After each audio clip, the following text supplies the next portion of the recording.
Hello everybody. So I decided that after a bit of hibernation, a bit of meditation time, and also time at uni and time in the garden and lots of other, as we go through phases, I have decided to come back and do videos daily to support our journey into this new dimension which we're all in, whether we are aware of it or not. And my approach is that I want to support people of all walks of lives to feel that they can take the time to go within, trust their unique versions of life and truths, and most of all get to the awareness of what the truth really is for them, and to realize that meditation can be easy, and to realize tools from NLP, hypnosis, and ancient yoga, and science, and quantum physics, so that you can feel really empowered and also aware on a deeper level, because awareness is everything. And what we focus on is where our life is. And if we are focused on fear and literally being scared, then that's what our biology will represent as well. So I will also draw on my scientific background. I'm an immunologist. I'm also doing a PhD on sleep and breathing, and I've been a yoga teacher for over 10 years and been forever doing yoga and interested in mindfulness and what really helps people to reach their fullest potential, which took me to studying neuro-linguistic programming and hypnosis. And these components are also within yoga. These components are really within all of humanity, because right now, while you're listening to me, you are in a hypnotic state if you're really relaxing into it. And if you like what I say and you have agreed with a lot of other things, you're going to absorb a lot more information, meaning we kind of have ways in which we allow ourselves to be hypnotized, which means it's very important to choose carefully where you like to absorb information from, and to notice whether you are questioning that information or if you are, just absorbing it and assuming it. Because humanity has overall, there's many people who are not, but overall being a little complacent, just trusting a lot, which is a beautiful quality to have. Perhaps also being a little bit overworked so that there is no time to actually reflect and think. We really lose our spiritual connection when we are working all the time, because then we're focusing on what we want to serve others.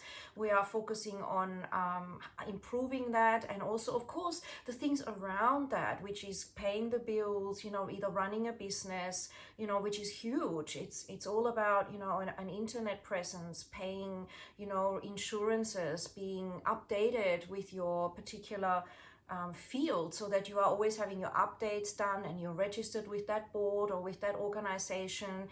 And then, of course, the taxation is all unique. You have to manage your paperwork, and also people that go to work that are working and working and working. It's huge, because then people come home and have their families, and it's just giving, which is a beautiful inherent quality, that we can work hard and that we love to care for others and give. And a missing part has become that, we take on mortgages and other things, and we get locked into a kind of a wheel that goes round and round and round. So we're trying to buy ourselves freedom through holidays and homes, or whatever it is for people, or even natural therapy, so we can afford them. But then when we work, we really, don't have time to enjoy that, or we make ourselves unwell and we have to spend all the money we've earned getting the therapies to help us to recover the body, the mind, and all the places where we store our trauma or our tensions. Because until we you could say, until you actually deal with the stress, say what's on your shoulder, what's in your tummy, which could be emotional. It usually has an emotional component, which then is also a biological, expression of symptoms. And unless we look at it, it kind of just keeps going. Unless we change something, it's gonna stay the same. So we actually need the time to realize, is this working for me? And what can I do? And to talk to each other to find out, oh, my friend so-and-so did that and that worked, let me check it out.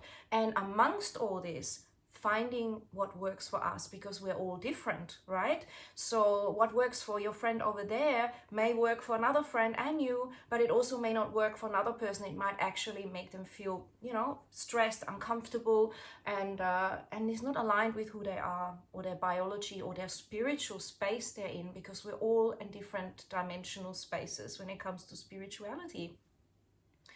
So all I can do is share. I'm going to share because there's so much that I want to share, and that's why I hold retreats and I teach yoga online, which is a holistic thing, very, very holistic. I believe that a lot of teachers are amazing and they really teach wonderful things.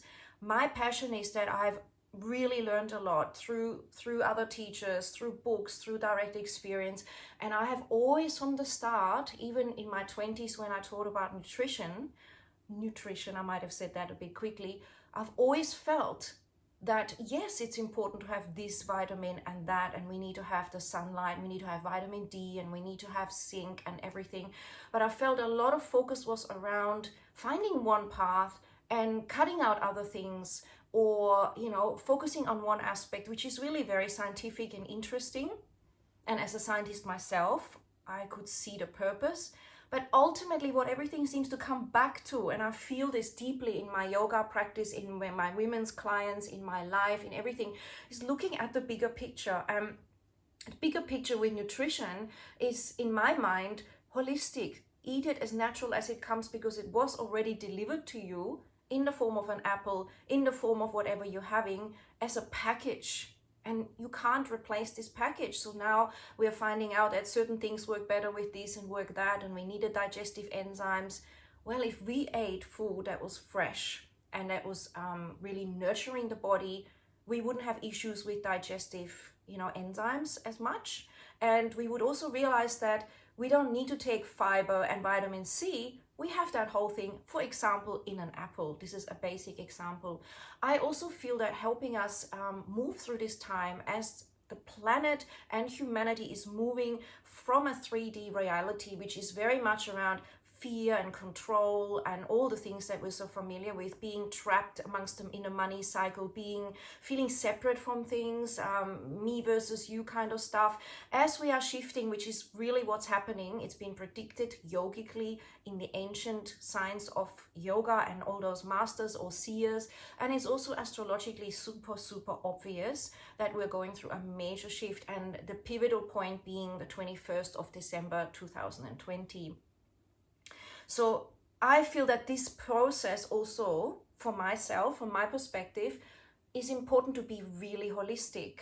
So a lot of people may teach, like I have to, yoga or meditation. In my case, yoga, meditation, breathing, intention setting, consciousness, chakra balance. But another few teachers specialize in teaching about nutrition. Others maybe teach more about mindset and you know, how you look at things. I actually wish to incorporate that as a holistic experience. So as you listen to me, and if you resonate, take what suits you, because you know what's best. This is the most important message of all.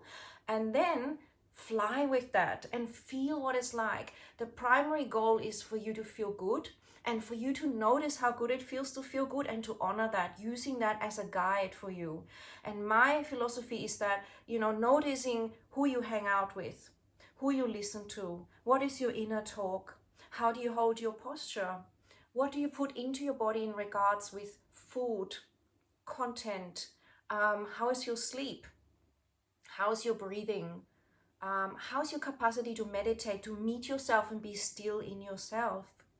It's all there for you, and I'm very, very passionate about helping you to realize that this is easy and you can do it. So I'm going to start to do this again every day, like I did at the beginning of COVID in March. And it's a big commitment, which is, you know, something I want to honor when I start these things. And I will just share randomly. I don't plan this. I feel like I'm guided. I feel like I'm centered in my heart. I'm very grounded. I'm also expanded, because I've been practicing that with Kundalini yoga and generally for the last 10 to 20 years. As a parent of 3 children, as someone who's gone through a divorce and made that as spiritual and peaceful as we could, and we did, very much so. And really respecting everyone has their own path. We are all really also reflecting things to ourselves and each other, and mirrors of each other, of what we really like and what we really don't like. And also being able to sit back and going, okay, lessons and learnings tend to happen under duress or stress and being challenged, which is true. Can we just learn without having to go through that? Can we learn without being pushed into the corner? This is something I remember when I was 11. I was on my 11th birthday. It was one of those really profound moments. I have no idea why that happened or what it triggered it, but I realized that humans seem to learn when they are really stressed or almost pushed to facing death. And I wondered, why do we not see this earlier? And I made a pact with myself that I will remember this and I will choose to learn while things are going really well. And I want to help you with that as well. We don't need to push it to a crisis. We need to just realize what feels good. Where am I heading? And notice the trajectory of that. And this is all in a non-judgmental way. This is all playfully. This is all with the inner child in mind. This is all about having a sense of humor and taking ourselves lightly. And at the same time realizing we are so powerful. We are so powerful in how we choose to feel things, how we choose to look after ourselves, because this vessel is highly intelligent. I've been talking about this forever, and I've learned that as a scientist, but also as a yogi. This vessel is incredible. What it does for you 24/7 is amazing, and no one can replicate that or even understand it fully.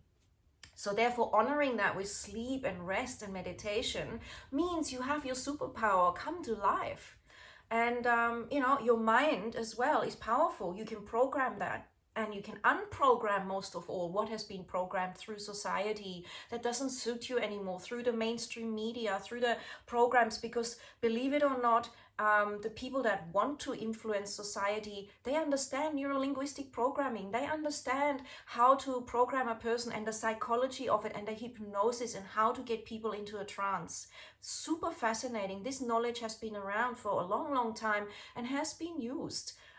Sometimes with good intentions, sometimes with not so good intentions. We know the polarity, right? Just watch the movies out there. Some people are amazing and just want love everywhere, and some people just want control and domination and whatever else, right? So what planet are we on, and which dimension are we aware of? And can we rise above that, being aware of this play, this chess game, this colorful dance, according to yoga? Be above that, notice it, and then decide what our input and our part of it is. So this is what I'll be talking about, and I will have daily contemplation and meditations.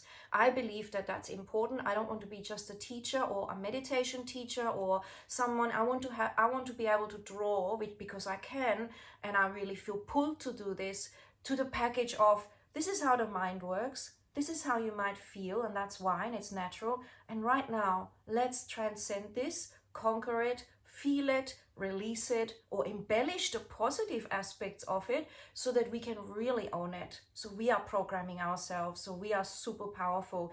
And the light that's coming in right now into the planet vibrationally to help us lift this frequency, which has been going on for a long time, but it's reaching this real momentum now, is actually going to help you to accelerate this process. So right now, dedicating that time daily, ideally morning and night. You can listen to these replays, you can find these videos wherever, tuning in live, whatever you want, is going to be easier, more powerful, and on top of that, more important than ever before, because we are somehow in a place of acceleration, and it's hard to describe in words, but just feel it for yourself and feel if you want to be part of catching that wave. There will be many waves and many ways, but see if you want to be part of it and commit to it. I'd love to see you there, and lots of love. You've got this thing. It's all there inside you. I'll make more videos now. See you soon. Ciao.